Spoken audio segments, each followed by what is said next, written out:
فاطمہ کے دروازے پہ آتی ہے، دروازے کو کھٹکھٹاتی ہے، اندر سے حضرت فاطمہ فرماتی ہے من دق الباب، اس نے میرے دروازے کو کھٹکھٹایا، کون ہو میرے دروازے پہ؟ حضرت فاطمہ جب اتنا کہتی ہے، حضرت ام الفضل کہتی ہے بیٹی دروازے کو کھولو نا، میں کوئی اور نہیں بلکہ میں تمہاری دادی ام الفضل ہوں، دروازے کو کھولو۔ دروازہ کھولا گیا، جو ہی دروازہ کو حضرت فاطمہ کھولتی ہے، ام الفضل کیا دیکھتی ہے کہ فاطمہ کی گود میں ایک چاند سا بیٹا مسکرا رہا ہے، ایک چاند سا بیٹا مسکرا رہا ہے۔ حضرت ام الفضل پوچھتی ہے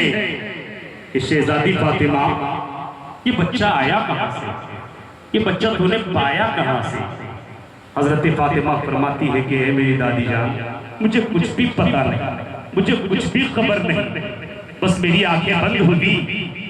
میری آنکھیں بند ہوئی، میں نے ہلکا میٹھا درد محسوس کیا۔ فاطمہ فرماتی ہے پھر میں نے اپنی گود میں بیٹا حسین کو پا لیا۔ حضرت ام الفضل دیکھتی کیا ہے کہ پیدا ہونے والا حسین بھی پاک ہے، حسین کی ماں فاطمہ بھی پاک ہے۔ حضرت ام الفضل کو بڑا تعجب ہوتا ہے، بڑی پریشانی میں آ جاتی ہے، دوڑتی ہوئی نبی کریم کے بارگاہ میں آتی ہے، فرماتی ہے یا رسول اللہ، آپ کی شہزادی فاطمہ نے دنیا کی عورتوں کے علاوہ ایک نئے قانون کی انہوں نے جو ہے وستار کر دیا ہے، ایک نئے قانون کو انہوں نے جنم دے دیا ہے۔ حبیبی یا رسول اللہ، جب بھی بچوں کی ولادت ہوتی ہے، جب بھی بچوں کی پیدائش ہوتی ہے، آقا بچہ بھی ناپاک ہوتا ہے، بچے کی ماں بھی ناپاک ہوتی ہے۔ جس جگہ پہ ولادت ہو اس جگہ پہ کثافت و غلاظت اگر لگ جائے تو وہ جگہ بھی ناپاک ہو جایا کرتی ہے۔ حبیبی یا رسول اللہ، لیکن میں کیا کہتی ہوں آقا کہ آپ کی بیٹی،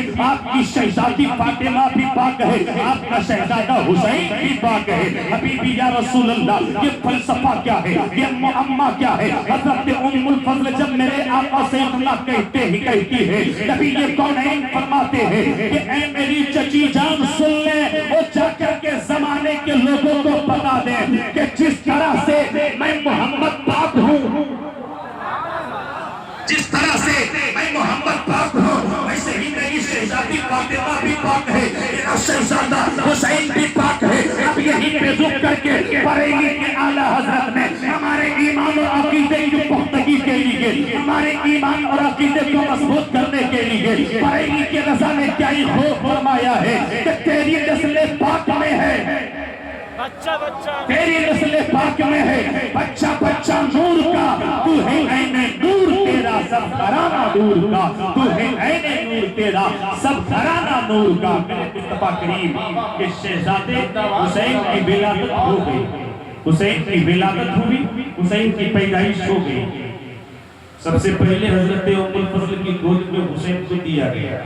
مصطفیٰ کریم کی بارگاہ میں لایا گیا۔ نبی کونین نے آزان دے کر کے داہنے کان میں آزان، مصطفیٰ کریم نے تکبیر پکاری بائیں کان میں آزان اور تکبیر بھی، اور آزان کے وقت میرے آقا نے حسین کو دیکھا، حسین نے اپنے نانا کو، حسین کا بچپنا ہے، ام الفضل کی گود میں ہے، حسین نگاہ نبوت کو دیکھ رہے ہیں، مصطفیٰ شہید اعظم کی نگاہ کو دیکھ رہے ہیں، نانا نوازے کو، نوازا نانا کو، آنکھوں میں آنکھیں ملی، شاید آنکھوں میں آنکھیں جب ملی ہوں گی، نگاہ نگاہ سے ملنے کے بعد کچھ اگر باتیں ہوئی ہوگی تو کیا بات ہو سکتی ہے؟ یہی بات ہوئی ہوگی کہ نوازا حسین دیکھ تیرے آزان دینے والا، تیرے کانوں میں آزان کہنے والا کوئی اور نہیں بلکہ وہ رسولوں کا امام تیری کان میں آزان دے رہا ہے۔ سبحان اللہ۔ حسین یاد رکھنا، تیرے کانوں میں تکبیر کسی اور نے نہیں بلکہ اس پیغمبر نے تکبیر کہی ہے جن کے صدقے میں رب نے پوری کائنات کو بنایا ہے۔ حسین یاد رکھنا، حسین یاد رکھنا، گویا کہ نبی کونین نے نگاہیں میں اپنے نواسے حسین سے یہ کہہ دیا ہو اور حسین نے آنکھوں میں آنکھیں ڈال کر کے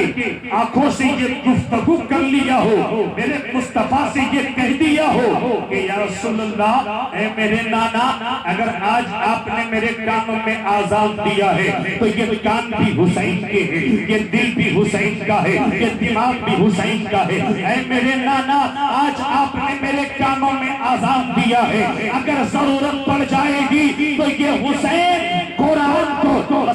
مسجد کے میناروں میں نہیں، جنگل میں نہیں، بیابان میں نہیں، صحرا میں نہیں، اگر ضرورت پڑ گئی تو یہ نواسہ تیرا حسین نیزے پہ چڑھ کے بھی قرآن کی تلاوت کرے گا، نیزے پہ چڑھ کر کے بھی قرآن مقدس کی تلاوت کرے گا۔ حسین کی ولادت ہو گئی، حسین کی پیدائش ہو گئی، آپ نے بارہا سنا ہے، مجھے واقعہ سنانا مقصد نہیں ہے، مجھے یہ بتانا ہے کہ ولادت ہوئی۔